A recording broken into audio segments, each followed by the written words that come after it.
Informasi selanjutnya, Menteri Keuangan Sri Mulyani mencopot seorang pejabat Ditjen Pajak karena diduga menerima suap dalam perurusan pajak. Menteri Keuangan Sri Mulyani juga mengatakan pejabat yang dicopot telah mengajukan pengunduran diri sebagai aparatur sipil negara.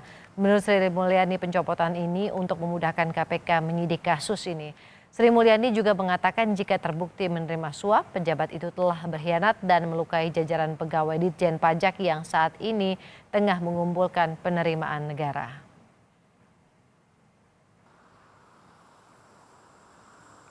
Terhadap pegawai Direktorat Jenderal Pajak yang oleh KPK diduga terlibat di dalam dugaan suap tersebut, telah dilakukan pembebasan tugas dari jabatannya agar memudahkan proses penyidikan oleh KPK.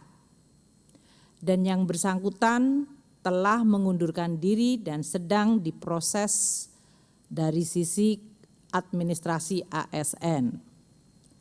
Dengan langkah tersebut diharapkan proses penegakan hukum oleh KPK tidak akan memberikan imbas negatif kepada kinerja dari organisasi Direktorat Jenderal Pajak.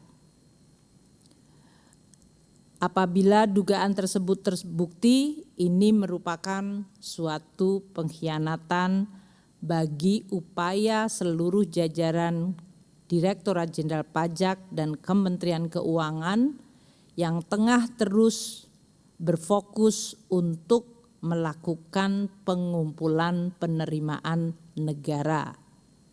Penerimaan pajak adalah tulang punggung dari penerimaan negara.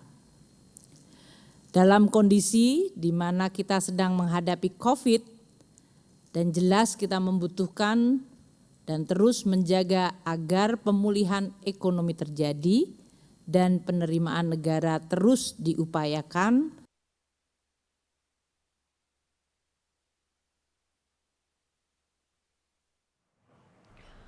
Komisi Pemberantasan Korupsi kini tengah mengusut kasus dugaan suap pajak di Direktorat Jenderal Pajak Kementerian Keuangan. Status penanganan perkara masuk dalam tahap penyidikan. KPK pun telah menetapkan tersangka tetapi belum bisa mengungkap identitas dan jumlah pihak yang terlibat.